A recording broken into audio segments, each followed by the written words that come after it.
नमस्कार, आप देख रहे हैं स्पेशल रिपोर्ट। मैं हूं आपके साथ आयुषी गुप्ता। चलिए रुक करते हैं खबरों की ओर। क्या देश में सनातन बोर्ड की जरूरत है? क्या वक्फ बोर्ड की तरह देश में हिंदू संपत्तियों की सुरक्षा के लिए सनातन बोर्ड बनाए जाने की जरूरत है?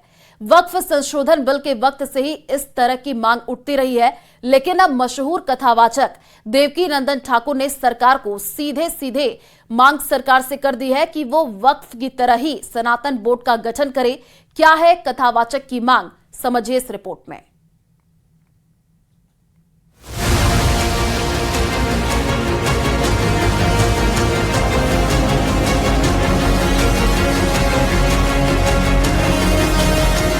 वक्फ बोर्ड को लेकर कथावाचक देवकी नंदन ठाकुर का ये बयान इन दिनों सुर्खियों में है।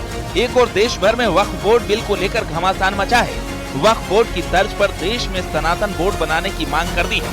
दरअसल देवकी नंदन ठाकुर ने सनातन बोर्ड की मांग करते हुए दो टूक शब्दों में कहा कि देश में अगर वक्फ बोर्ड रहेगा तो सनातन बोर्ड का भी निर्माण करना होगा।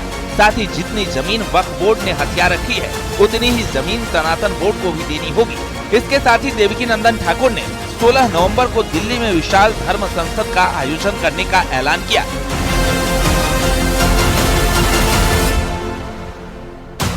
वक्फ बोर्ड इस देश में रहेगा तो सनातन बोर्ड का निर्माण होगा।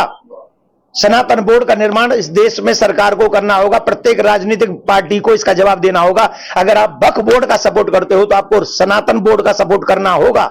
और जितनी जमीन वक्फ बोर्ड ने हथिया रखी है उतनी जमीन सरकार को कहीं से भी एक्वायर करके हमारे सनातन बोर्ड को देनी पड़ेगी। वक्फ बोर्ड कह रहा है कि सदन भी हमारी वक्फ बोर्ड की जमीन पे बनी है दिल्ली में। एयरपोर्ट भी वक्फ बोर्ड का है और वो दिन दूर नहीं जब पूरा ही एक 10-12 साल रुक जाओ वो कहेंगे पूरा देश वक्फ बोर्ड का है। और हम लोग मजे से कुर्सियों के लिए राजनीति कर रहे हैं।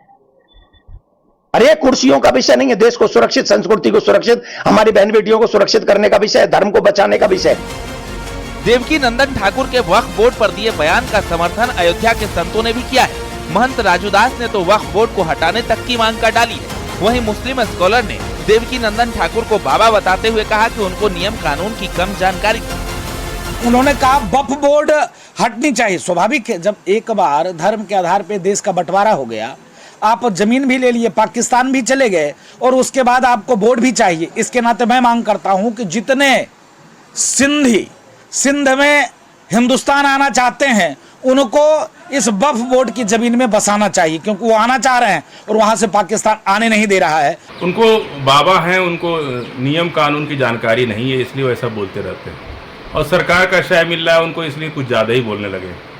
दूसरी बात यह है कि जब देश आज़ाद हुआ तो क्रिश्चियन प्रॉपर्टी कंपनी एक्ट में गई और हिंदू प्रॉपर्टी ट्रस्ट एक्ट में गई। इसीलिए सारे मंदिर और सारी हिंदू संप्रदाय की जो भी ज़मीनें होती हैं वो ट्रस्ट में होती हैं और मुसलमानों ने अपनी ज़मीन को वक्फ में रखा। वक्फ का मतलब कि उस ज़मीन को किराए पर दिया जा सकता है लेकिन उसको बेचा नहीं जा सकता।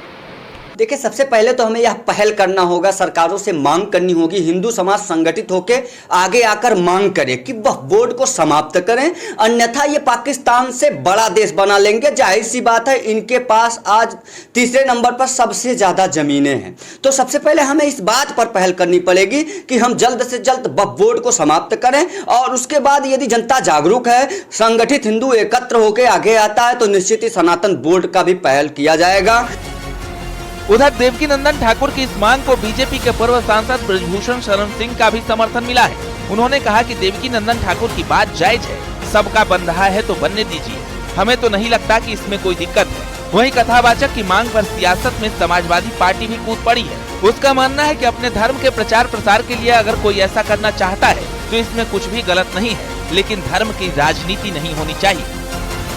देवकी नंदन जी से बात करेंगे, हमको तो लगता है कि उनकी भी बात जायज है, बनना चाहिए सनातन। अब जो सबका बनना है तो उसमें बनने में क्या दिक्कत है, बनना चाहिए। हमको तो नहीं लगता इसमें कोई दिक्कत होनी चाहिए। हरियाणा वहाँ अगर धर्म अपने धर्म के प्रचार प्रसार के लिए चाहे वक्फ बोर्ड के लोग हों, चाहे हिंदू पक्ष हो, चाहे और क्रिश्चियन माइनॉरिटी से लेके अल्पसंख्यक सिख माइनॉरिटी तक हों, जो भी ऐसी बात करना चाहता है, अपने धर्म का प्रचार प्रसार करना चाहता है, उस धर्म के माध्यम से शिक्षा से लेके सामाजिक संस्थाएं बनाना चाहता है, हम लोग को उसका स्वागत करना चाहिए, मदद करना चाहिए। केवल परहेज धर्म के नाम पर राजनीति करने वालों से करना चाहिए, धर्म के का राजनीति में दुरुपयोग करने वालों से करना चाहिए। जाहिर है आगामी 16 नवंबर को दिल्ली में आयोजित होने वाली धर्म संसद में सनातन बोर्ड की मांग पर जोर रहेगा। साथ ही लव जिहाद, गौ हत्या, कृष्ण जन्मभूमि को वापस लेने सहित कई मुद्दों पर चर्चा होगी। Bureau report, news 18।